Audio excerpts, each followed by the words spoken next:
O livro Um Brasileiro na SWAT, que conta a história do capixaba Marcos Duval, será lançado amanhã e sábado aqui em Vitória.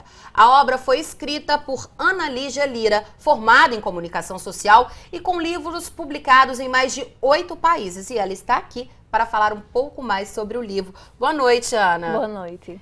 Você é de Recife, Isso. O Marcos é capixaba. Como é que Isso. você chegou até a história dele? Eu havia terminado de publicar uma obra em Portugal e procurava uma outra história que valesse a pena ser contada. E aí eu me deparei com a história do Marcos Duval. Entrei em contato com ele, percorri um longo caminho até ele aceitar contar essa história.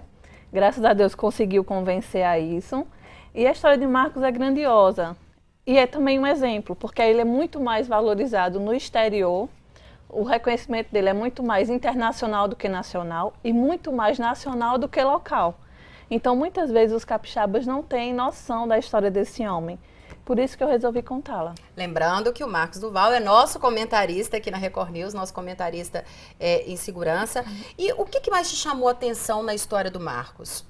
A perseverança e a coragem.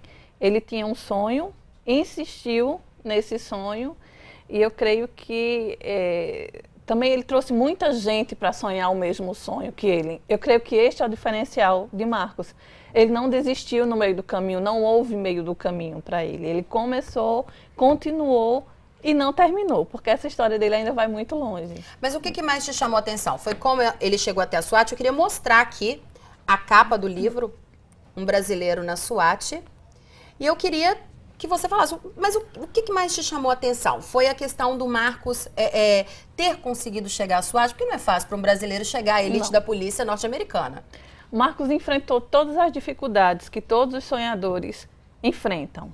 O Marcos não é uma pessoa oriunda de uma família rica, não teve ajuda de políticos, não teve ajuda de padrinhos. Então ele percorreu todo aquele caminho difícil que todo sonhador percorre quando tem um sonho. Então, por isso que a história dele valeu a pena ser contada, até como incentivo para as pessoas que estão começando uma vida e que têm um propósito que às vezes julgam ser maior do que elas mesmas, ler esse livro, conhecer a história desse homem, saber que é uma pessoa do nosso tempo, uma pessoa até próxima a gente, e que se Marcos Duval conseguiu o sonho dele, por que você que está em casa não conseguirá o seu sonho, seja ele qual for? É perfeitamente possível, já que foi para Marcos. E como é que vai ser para você lançar essa biografia aqui no Espírito Santo? Marcos fez questão de que fosse aqui, porque mais do que a história do bom filho a casa torna, o bom filho da casa gosta. Então vai ser um prazer imenso lançar esse livro na cidade que viu essa história nascer, e eu espero que todos estejam lá.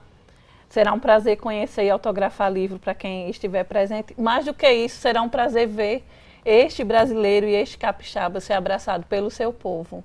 Agora, Ana, eu vou aproveitar a sua presença aqui para te fazer uma pergunta sobre uma polêmica no país inteiro, que é exatamente a questão das biografias, né? Existe aí uma lei para ser votada a respeito das biografias. Qual que é a sua posição, a sua opinião? Eu primo pela ética. Eu acho que tem que ser um acordo em comum das duas partes, tanto de quem escreve quanto de quem tem sua vida revelada em um livro, para que a coisa não seja feita de uma forma invasiva, uma forma autoritária. É preciso ter consenso e é preciso ter respeito também pela história da outra pessoa que está sendo contada, porque é um voto de confiança. Lembrando, por exemplo, o Roberto Carlos, ele tem uma biografia que ele não autorizou, né? Ele não quer que a vida dele seja exposta, é um direito que a pessoa tem. Dele, que tem que ser respeitado. Eu jamais iria escrever uma história de uma pessoa que não quer que a história dela seja contada. A vida é dela. É um patrimônio que pertence a ela. Essa história é um patrimônio que pertence à sociedade? Não. A sua vida é um patrimônio que pertence a você. Mesmo a pessoa sendo pública? Mesmo a pessoa sendo pública. Porque o que ela quer que seja público, ela já tornou público, como Roberto Carlos tornou. Os filmes, as canções, as histórias que ele quis contar. Mas ele também tem direito aos fatos particulares. Pode ser coisa que ele não queira que ninguém nunca saiba. É preciso respeitar esse limite, essa linha.